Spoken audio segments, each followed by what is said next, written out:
Est-ce qu'on s'est déjà vraiment regardé en face? Est-ce qu'on a vu toute la laideur? Est-ce qu'on a vu ce qu'on ne voulait pas voir? Parce que ce que tu veux voir, c'est tout ce qui est agréable, tout ce que tu peux montrer, tout ce que tu peux laisser paraître. Mais si tu laisses paraître quelque chose, tu n'es plus entier, tu n'es plus tout ça, tout ce que tu es devenu, je parle. Parce que probablement, ce que tu es devenu est le reflet de tout ce que, avec quoi tu t'es identifié.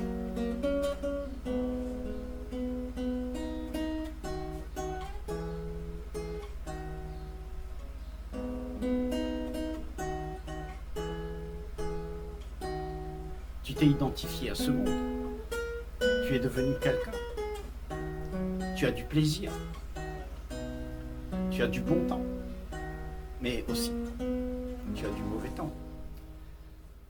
Tu as des moments désagréables. Tu as des surprises qui ne plaisent pas. Tout ça, c'est la vie. La vie qui se meut d'instant en instant. Et qu'est-ce qui se passe avec la plupart d'entre nous? C'est que on essaye d'organiser tout ça pour faire en sorte que seulement ce qui est agréable soit vu. Parce que le monde autour de toi ne veut voir que ce qui est agréable, gentil, merveilleux, généreux. Donc, tu montres seulement ce que le monde attend. Et qu'est-ce que tu fais avec la laideur? Ton hypocrisie, tes mensonges, tes angoisses, tes peurs. Qu'est-ce que tu fais avec tout ça? On parle de se connaître là.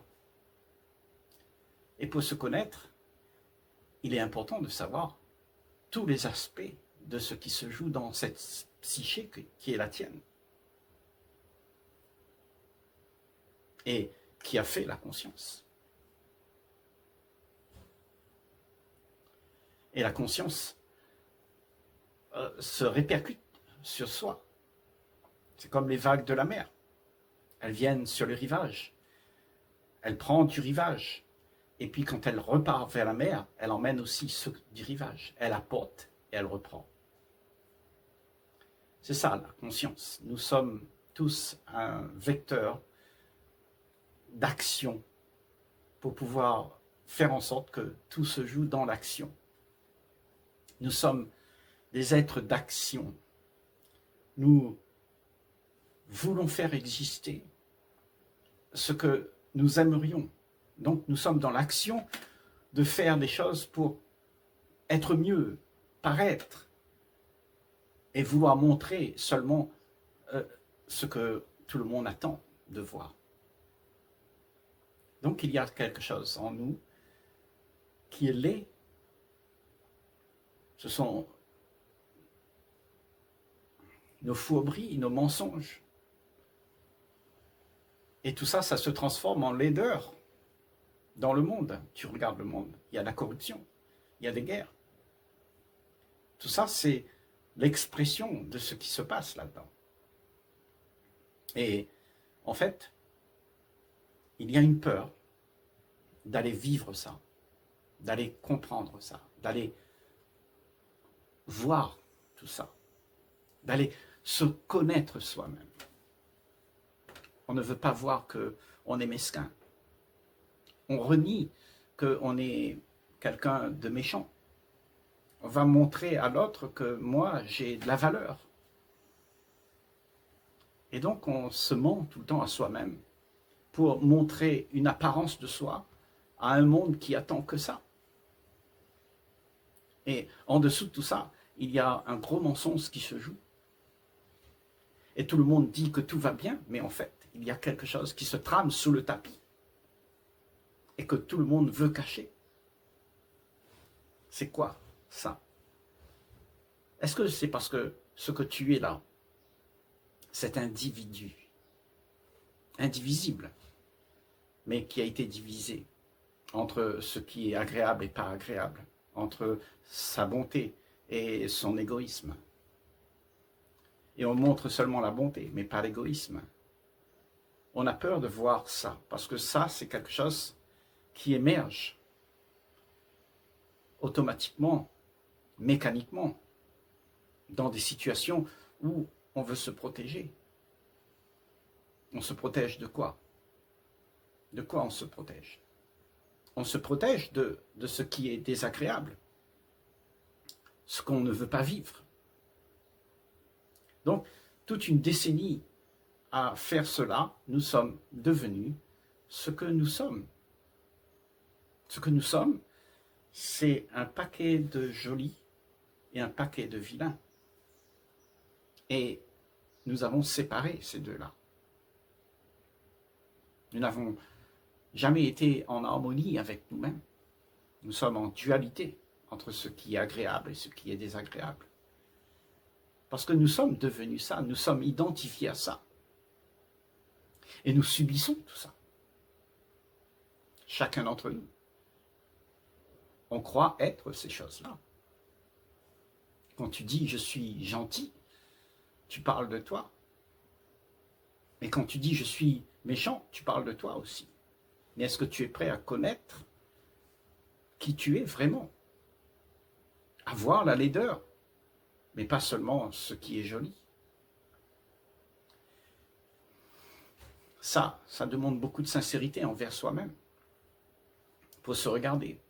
Faire cette connaissance de soi nécessite beaucoup d'attention, de sincérité et d'humilité. Reconnaître ce qui se joue, sans essayer de mettre quelque chose sous le tapis, ou se raconter une histoire qui va faire en sorte que tout ça sera éradiqué, mis sous le tapis.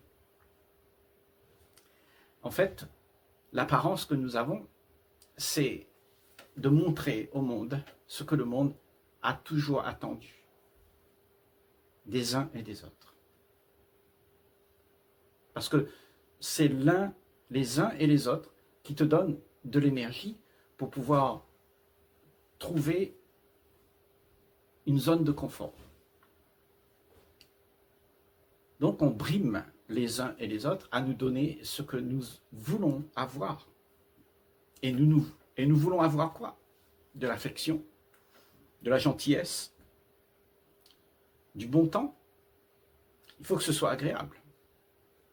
Mais dès qu'il y a quelque chose qui sort de l'ombre, il y a rivalité dans la relation. Puisque on a cru que tout était merveilleux. On a cru au prince charmant. On a cru au conte de fées. Que tout était OK. Que tout était merveilleux. Il n'y avait pas de couac dans tout ça. Pourtant, nous l'avons subi. Chacun d'entre nous. Nous avons souffert de situations qu'on croyait être extraordinairement beaux. Et on s'est trompé. Parce qu'il y a quelque chose qui s'est révélé qui n'était pas ce que tu attendais. Ça se passe partout. Dans les couples, dans les amitiés, dans la vie, avec la vie sociale, tout ce qu'on fait. Parce que tout est caché. Personne n'est vrai. Ce n'est que de l'apparence. Alors, cette situation, elle ne peut pas se remédier de cette manière, en continuant ainsi à ne pas voir. Alors comment voir ses propres peurs? Comment voir la laideur qui nous horrifie? Parce que quand on se voit, il y a une laideur. Et il y a la peur de même aller le voir. La peur d'être ce que nous sommes devenus.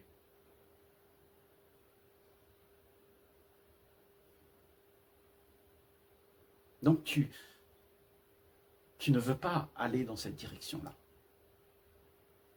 C'est pour ça que la plupart d'entre nous, on ne se connaît pas. Et parce qu'on ne se connaît pas, ces choses qu'on ne veut pas voir, elles sévissent dans le monde de manière automatique, de manière réflexe, de manière compulsive. Elle va dans le monde. Elle joue dans l'ombre. Et cette ombre grandit.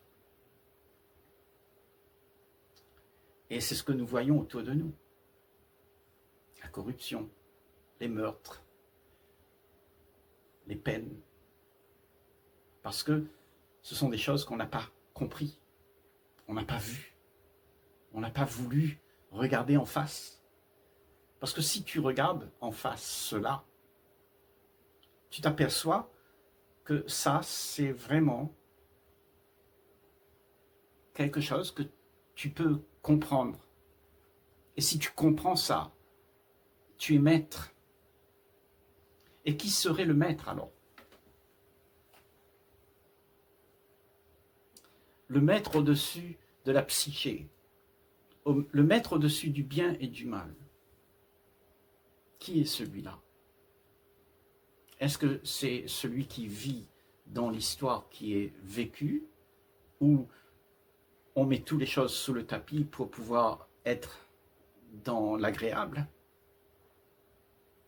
Ou le maître, c'est celui qui peut voir tout, les deux, le bon et le mauvais, et ne donne aucune importance ni à l'un ni à l'autre. Cette vue sur soi fait qu'il y a une reconnaissance de ce qu'il y a. Il y a une observation là. Mais tu es tellement embrigadé dans la peur que tu ne fais jamais cette observation. En fait, tout ce que tu sais, c'est comment tu devrais être, puisque le monde te demande d'être ce que tu devrais être.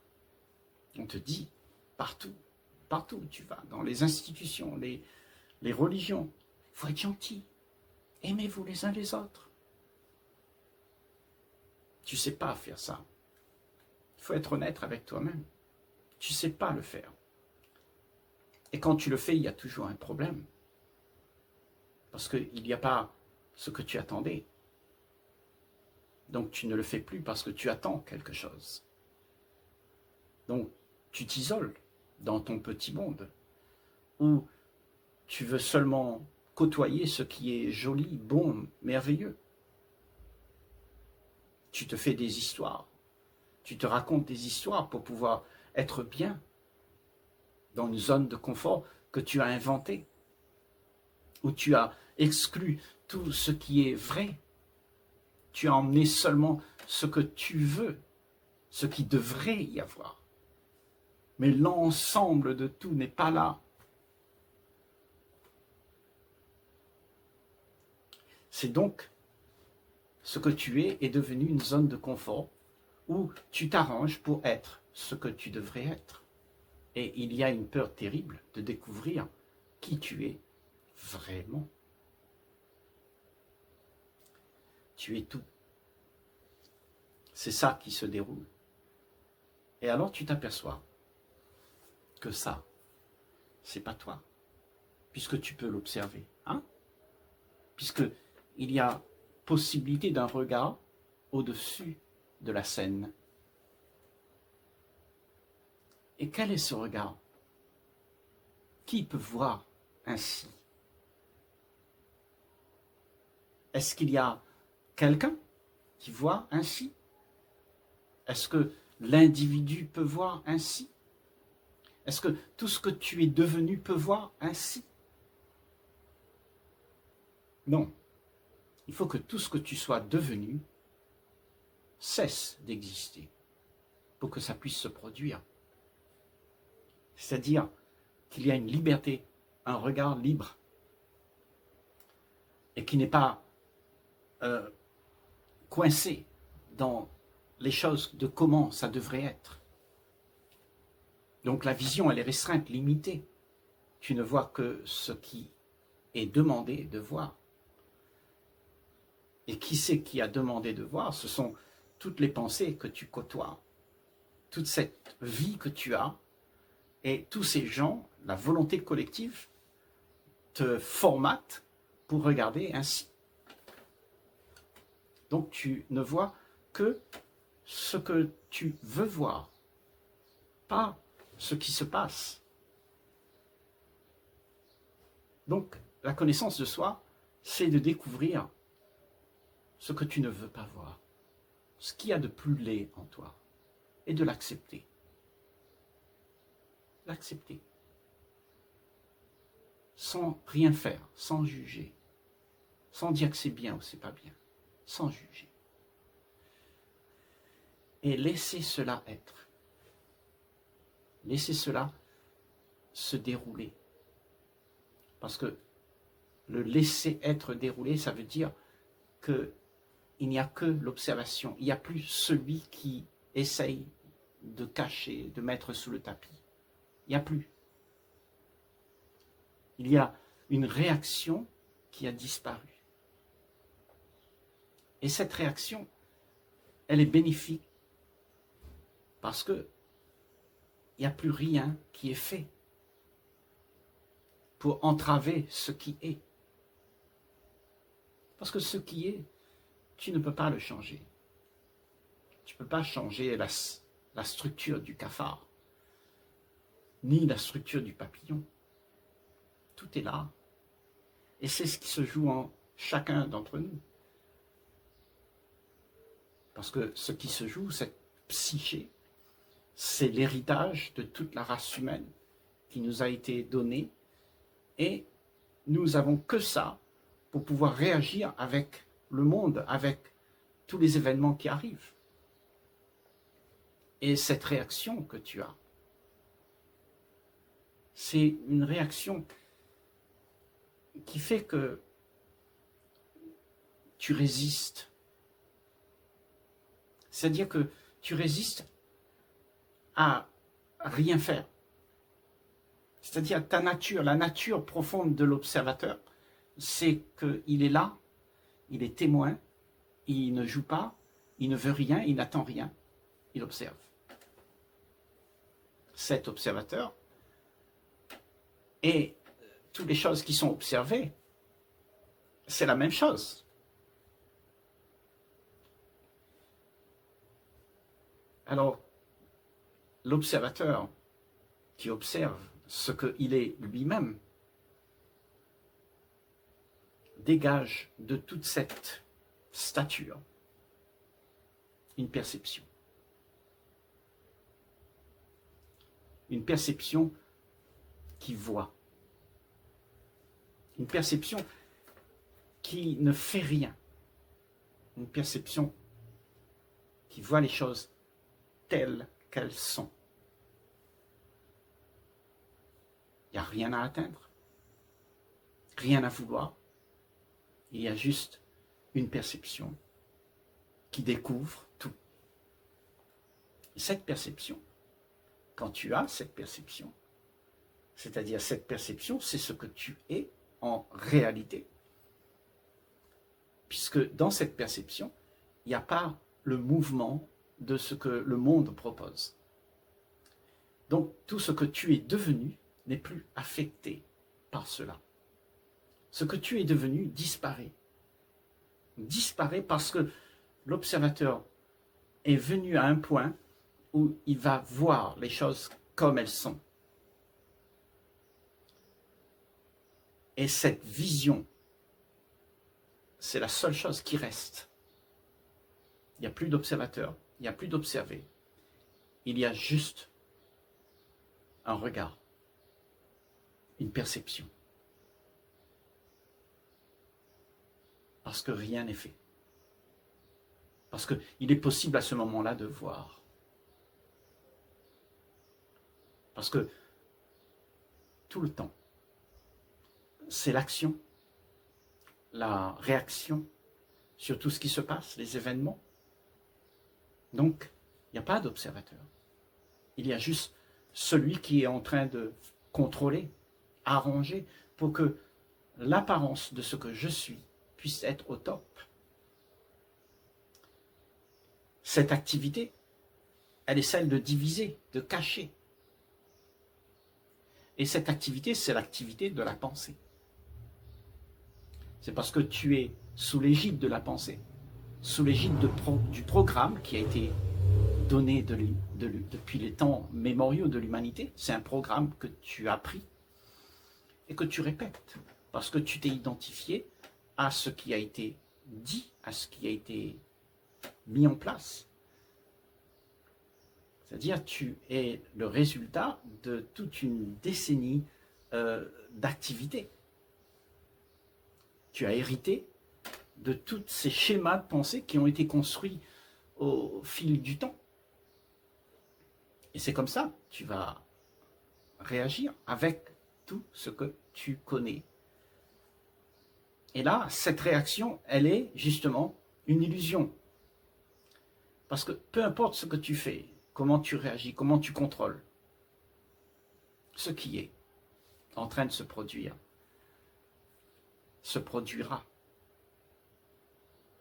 Parce que c'est un mouvement qui est là, parce qu'il y a eu division. Et là, on dit, est-ce que c'est possible de ne pas diviser? C'est-à-dire de ne pas réagir pour faire en sorte que les choses soient mieux, que les choses soient agréables. Est-ce que c'est possible de ne pas réagir? Parce que toute réaction apportera une division. Toute réaction sera un effet de la dualité dans lequel tu te retrouves entre ce que tu es et ce que tu aimerais être. Il y a division. Alors que ce que tu es là, c'est un seul ensemble. Tu ne peux pas le diviser.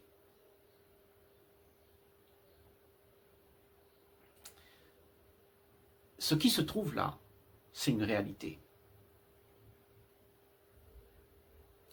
La réalité avec laquelle tu t'es identifié.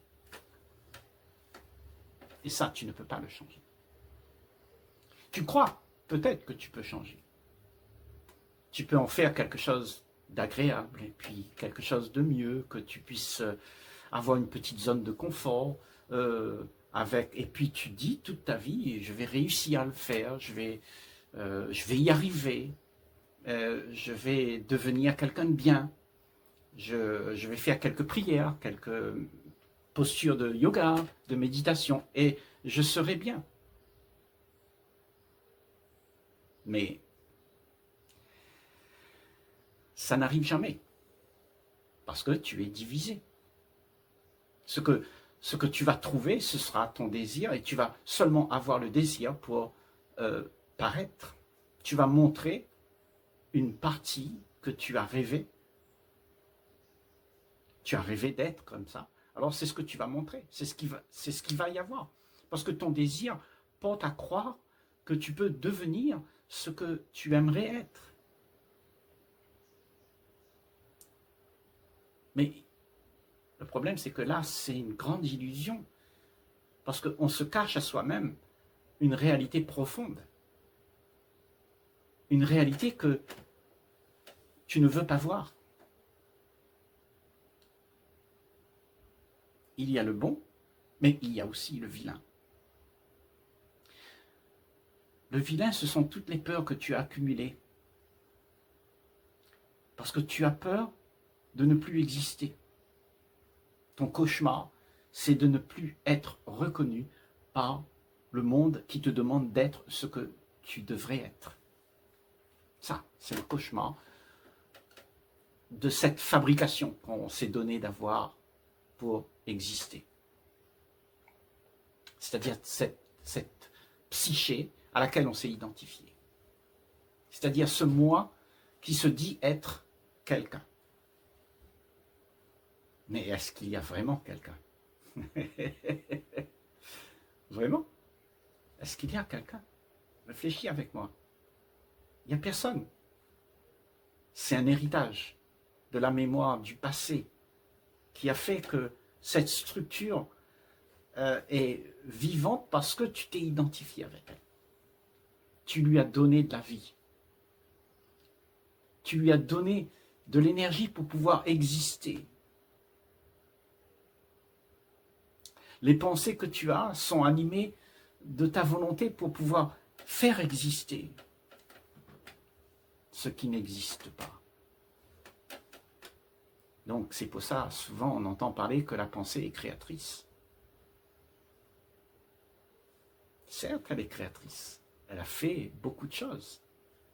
Et extraordinaires. Des choses qu'elle a fait sont extraordinaires. Elle a créé l'avion. Depuis la charrette à bœuf, elle a créé l'avion. Les transports ont changé complètement. Aujourd'hui, tu peux aller dans un hôpital et regarder en long, en large, en travers, en oblique, tout ce qui se passe à l'intérieur de toi.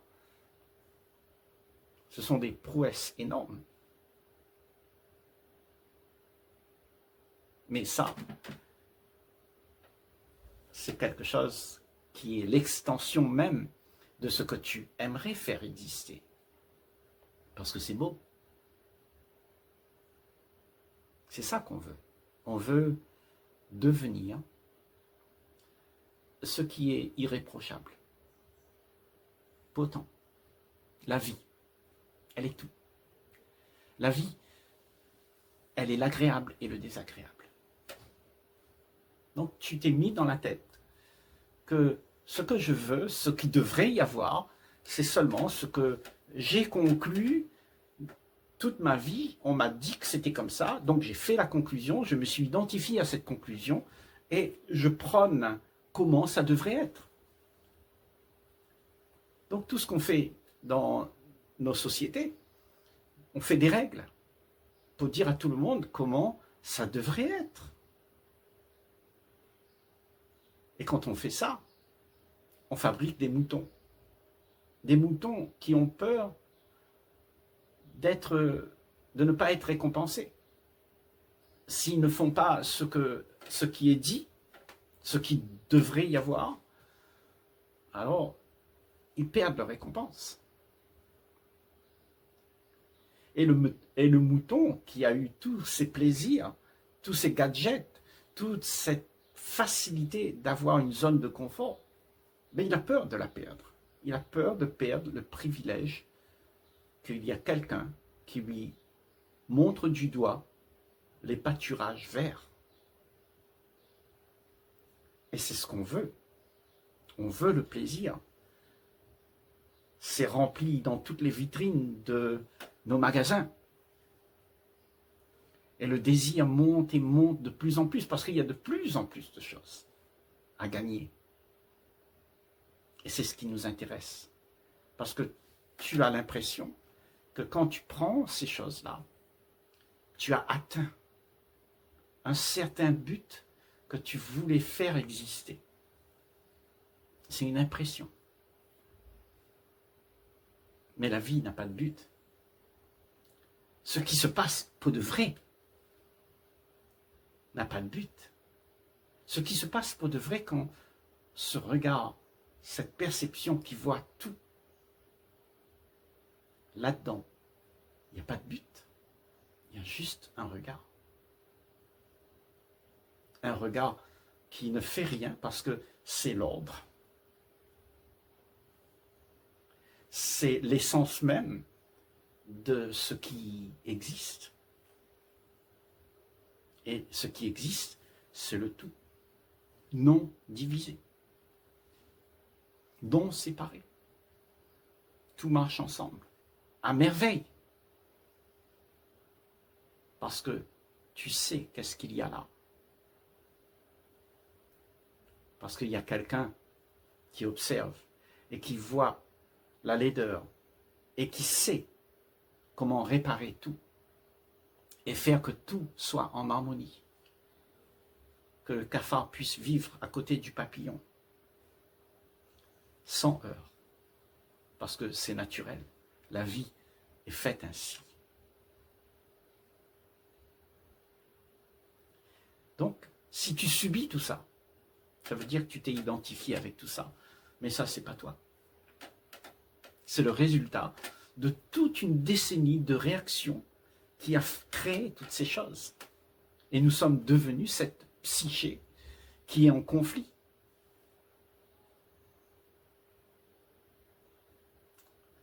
peut-on réaliser qu'on est en conflit?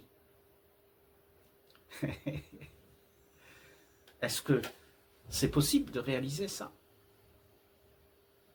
Que tu es en contradiction avec toi-même? Aujourd'hui, tu aimes, demain, tu n'aimes plus. Aujourd'hui, tu désires quelque chose et puis tout d'un coup, tu passes à autre chose. Aujourd'hui, tu intègres et demain, tu n'es pas intègre. Est-ce qu'on peut réaliser que c'est quelque chose qui se passe malgré toi? Parce que c'est comme ça, c'est ainsi. Et si tu essayes d'arranger ça, ça veut dire que tu t'es identifié à ça. Alors que ça, c'est pas toi. Ce que tu es, c'est la perception qui regarde tout ça. Tu sais qu'est-ce qui se passe. Et tu ne joues pas avec. Tu laisses être ce qu'il y a à être. Parce que quand tu laisses être ce qu'il y a à être, c'est comme si tu ne jetais plus des pierres dans une mare d'encre. Tout revient à la réalité. C'est OK. Seul celui qui veut changer les choses, pour que il y a ce personnage fictif qui veut soumettre sa conclusion au monde, quand il y a celui-là qui est là, alors il crée le chaos. Il crée la réaction, il crée des effets, et c'est comme des balles de ping-pong partout dans la relation qui crée le chaos. Parce que un est d'accord, l'autre n'est pas d'accord, et tout le monde a sa version de comment ça devrait être. C'est ça qui cause le chaos. C'est parce qu'on veut faire quelque chose pour faire en sorte que je sois bien. Et quand tu fais ça, tu crées dans les esprits, dans les relations, des problèmes. Parce qu'il y aura toujours quelqu'un qui ne sera pas d'accord avec toi. Si tu veux qu'il t'aime et qu'il n'est pas d'accord, ben, toi, tu vas être malheureux. Donc, la vie, c'est un espèce de mouvement qui est tout le temps en rivalité. Parce qu'on veut prendre chez l'autre ce que l'on a besoin pour soi. Et quand tu prends chez l'autre ce que tu as besoin pour soi, et qu'il n'est plus libre, lui, mais il est asservi à ton rêve, il y a un problème. Parce que la nature même de ce que tu es pour de vrai, c'est libre. C'est la liberté. Ta vraie nature. Ordre, harmonie, paix, tranquillité. Aucune pensée qui vient dicter la marche à suivre. Parce que tu n'es pas les pensées. Cet état, ce que tu es pour de vrai, n'est pas associé aux pensées. Il est vidé de tout ce qui est pensé. Et quand il n'y a pas la pensée, et que tout est vidé, apparaît ce qui est sacré. C'est ça, ta vraie nature.